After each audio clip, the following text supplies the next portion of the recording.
Hello, and thank you for tuning in to the frequency of this new teaching. Today we are going to look at the modern day science and the ancient writings. How do they fit together? Well, we know and understand already that modern day science explains to us the universe in a scientific manner. And we also know that the ancient mystical writings explain to us the ancient knowledge of God, the universe, in very simple, old traditional ways.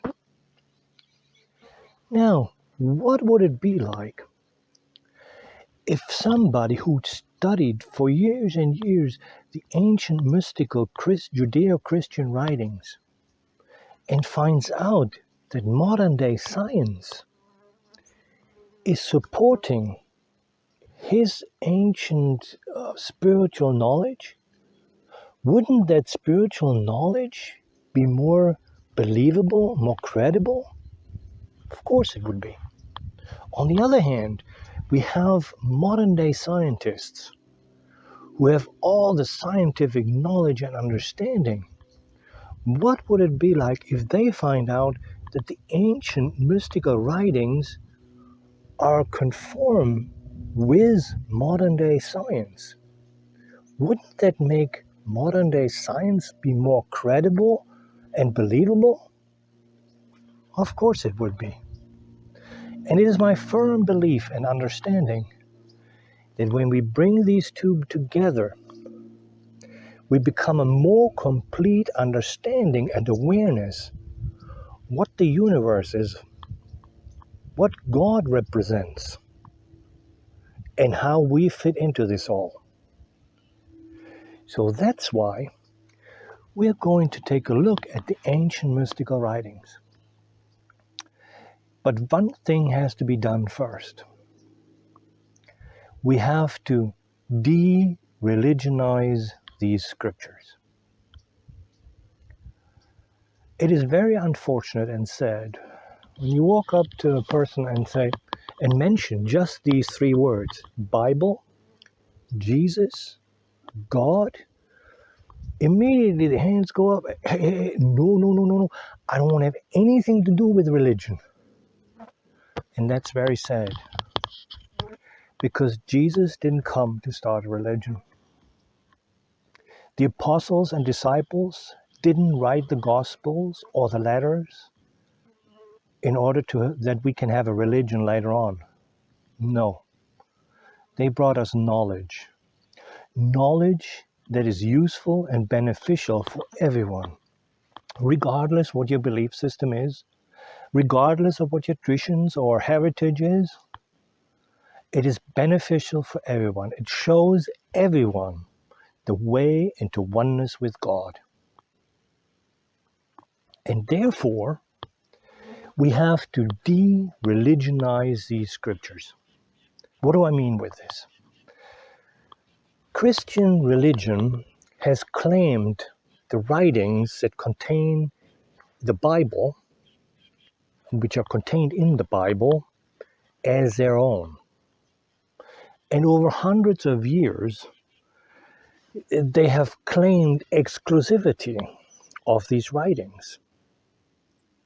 And we have accepted that Christian religion, organized religion, are the only ones who can interpret these writings for us.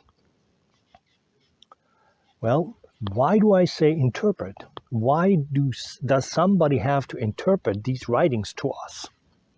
Well, because one, everything, especially in the New Testament, is metaphorical.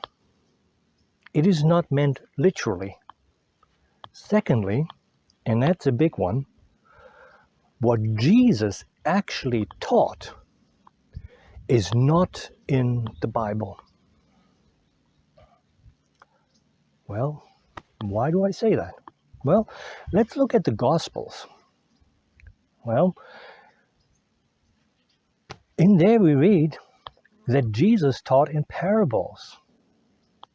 Why? Because the people didn't understand what he was teaching. Even his disciples and apostles didn't understand. He had to explain it to them. So what are parables? Parables are stories that the teacher uses in order to explain what he is trying to teach. So parables are not the teaching. So in order to get the teaching, we have to re-engineer things. We have to reinterpret the explanation of the teaching into the teaching. It's the same with the letters. The apostles and disciples wrote letters to groups within the movement to help them walk the way that Jesus inaugurated.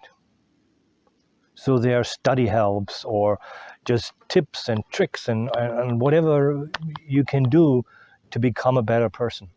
So also, the straight teachings from Jesus are not in there. So we have to do the same thing. We have to interpret what is in the explanations, what's in the spiritual help, and find the teaching out of it.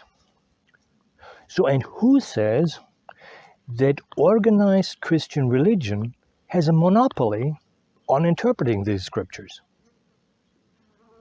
Nobody. They themselves do. So, and that's why I'm saying we have to de-religionize the scriptures. Because the scriptures are, in the Bible, are incomplete.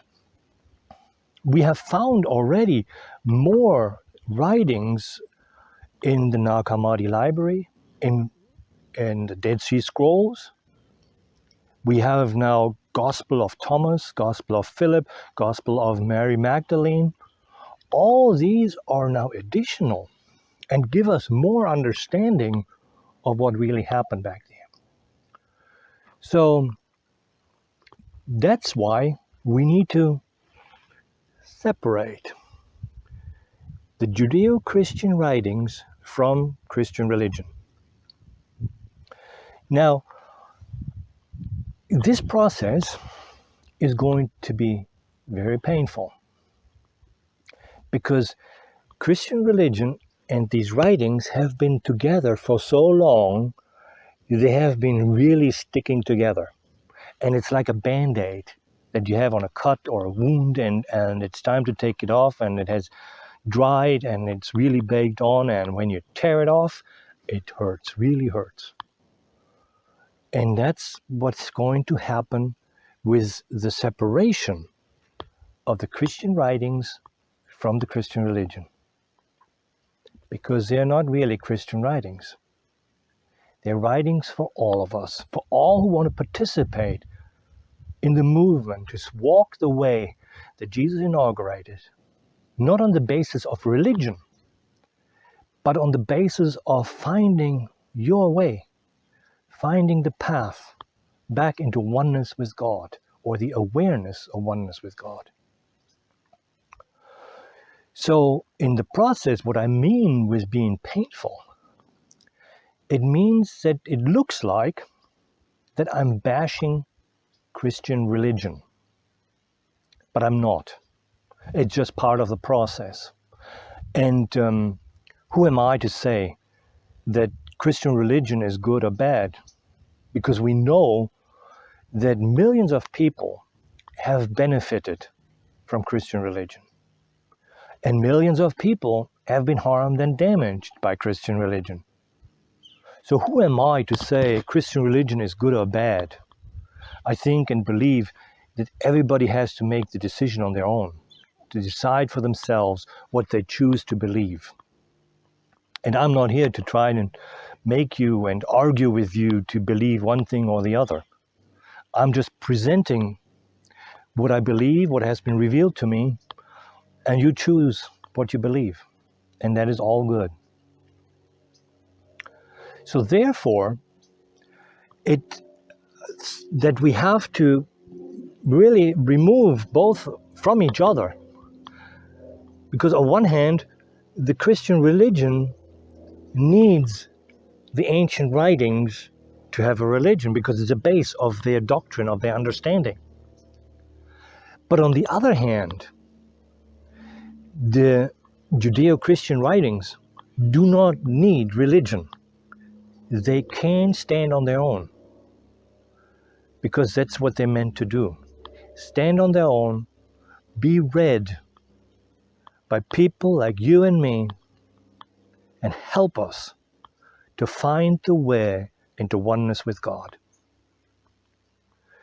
So I want to get to the point that you and me, we can look at these Judeo-Christian writings and say they are ancient writings of profound wisdom.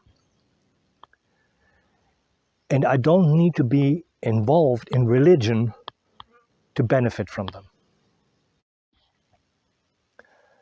In the following videos, we're going to take a look at Jesus' life from a different viewpoint. And we are also going to look at the legacy that Jesus left behind. It's going to be awesome. It's going to be thought-provoking and different. So please stay tuned and come back. And thank you for listening.